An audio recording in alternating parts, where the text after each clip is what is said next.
In a game featuring the Texas Longhorns, everybody knew that there was going to be fireworks, there was going to be pizzazz, and a fight to the finish line, and we got all that. But sometimes you just face off against a team of destiny, which at this point, it's kind of clear Washington feels like that team since they secured their spot in the national title for the first time since 1991. But what are the positives to take away from Texas's performance? What went wrong in the Sugar Bowl? And what does the future entail on the 40 acres? Let's talk about it.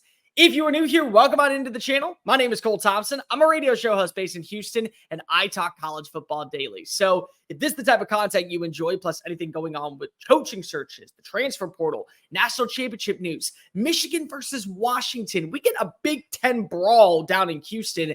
Make sure that you smash the subscribe button down below. Leave a comment telling me your thoughts on the Sugar Bowl outlook, what entails for the future of the Longhorns going into year 4 of Steve Sarkisian. Tell your friends, your family, your mortal enemies, best of bros, Longhorn fans, and college football aficionados everywhere about this channel, because we are on the race to become the #1 YouTube show talking college football. Give me a follow on social media at Mr. Cole Thompson. That way, conversations surrounding our favorite sport never have to stop flowing.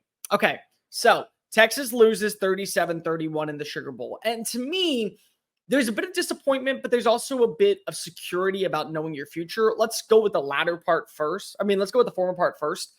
Texas had a roster that was good enough to win a national title. And I think that when you look back at this game and you see the positives that really did trickle down, you feel confident about the future of your team. But let's keep a buck.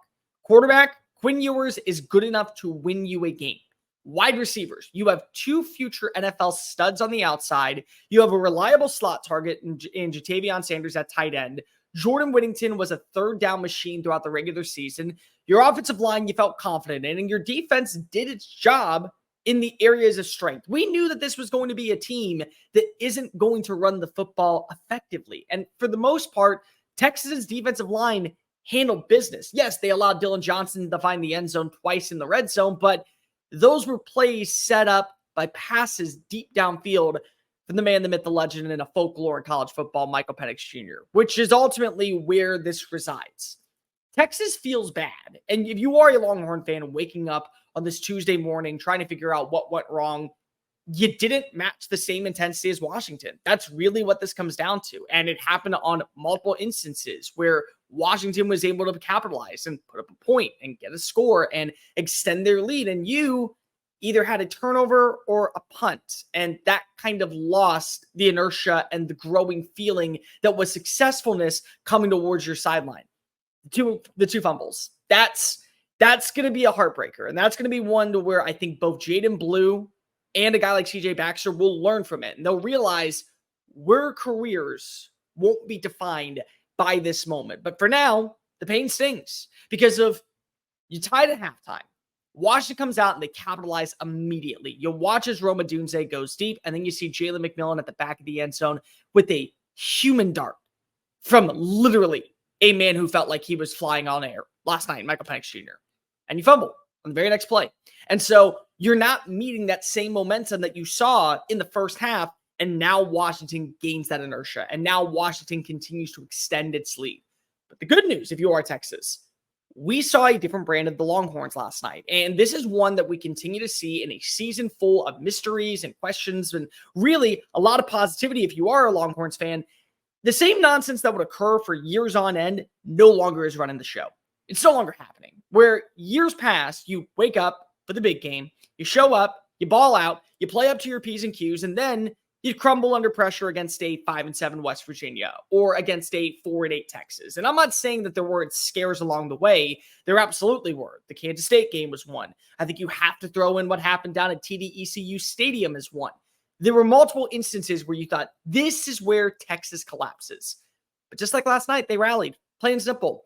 Texas can hold its hat, knowing that they were a play away, 15 yards of all things, from making it back to Houston, making it to the national championship for the first time since 2009. And maybe with the way that their roster is constructed, offensively being able to find weapons on weapons on weapons on weapons, defensively able to trounce running backs into making mental mistakes and offenses having to become one-dimensional at times, you feel confident going into this game. I think a lot of Longhorns fans would have been barreling down to Houston with guns at a blaze, knowing that their team has a shot of winning a national title because of they're good. They are good. This is a Texas team that won 12 games. This is a Texas team that contained running backs in the Big 12 and only allowed one player to rush for 100 yards in conference play. This is a Texas team that has an offense that's mobile and utilizes its strengths inside the red zone. They have defensive linemen catching touchdowns, running it in from the 1 yard line. Byron Murphy, Tavondre Sweat hit you with the Heisman pose down in Arlington. All of that is there. And so the reason you're upset is because if you lost that inertia, you lost the momentum, and it allowed Washington to capitalize. But the good news is, if you are a Longhorns fan, there was a lot of positivity coming back in 2024. Number one, you're battle tested. You just went up against Washington, which in my opinion was the most underappreciated team in college football the last 2 years. Kalen DeBoer has 2 losses next to his name since coming over from Fresno State. Michael Penix Jr. has been balling out for the last 2 years, and the culmination of his success is why he's going to get drafted. But you played well, and you came back. And even with those mental mistakes, you still found a way to be within spitting distance with Quinn Ewers as your quarterback. Ewers is coming back next year. Based off of what I saw last night, knowing what the NFL has in store and seeing what we have in the past when it comes to quarterbacks that maybe underachieve but want to go out early, you're better coming back next year and working with the same cast of characters or upgrades or even just replacements that have enough talent to match what you're losing in maybe an Xavier Worthy or a Jatavion Sanders. You added Matthew Golden from Houston. That is an elite return man that has exceptional speed to be a vertical threat down the field. You're going to bring in Jonte Cook. So if he now takes over for Xavier Worthy, there's the speed element. And there's another receiver that is just a quick delivering machine. You like what you have at tight end. You like what you're bringing back with the offensive line. You'll get back likely a healthy Jonathan Brooks. And your defense is losing some leaders, but you have great depth. And you also added in 2 exceptional names via the transfer portal, and Andrew Mabuka at defensive back. And then, of course, Trey Moore coming off the edge from UTSA. You feel confident if you are Texas because your roster is ready to compete in the SEC. They played a physical brand of football last night against a team that really is underappreciated when it comes to running the football. They outrushed them.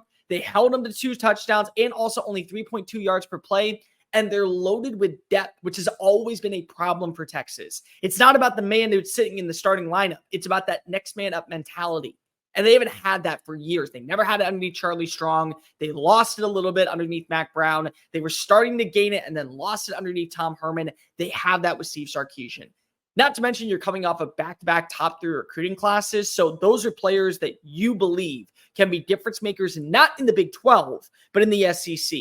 You have to feel confident if you're Texas when it comes to this. I am not giving out a moral victory because the pain stings. Longhorns fans everywhere know what a special year this was. But take nothing away. It still is special.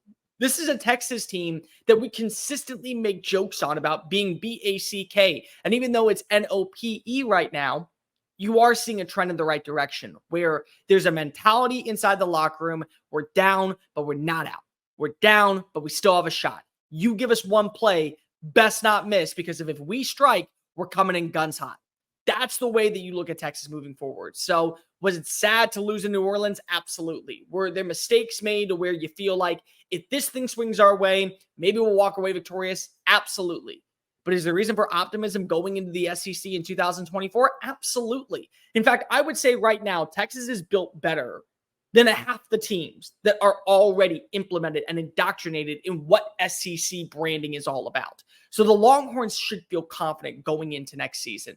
They should feel good about the way their roster is constructed, and they should feel good about what direction the team is headed with the veterans returning and the newcomers about ready to strap it up.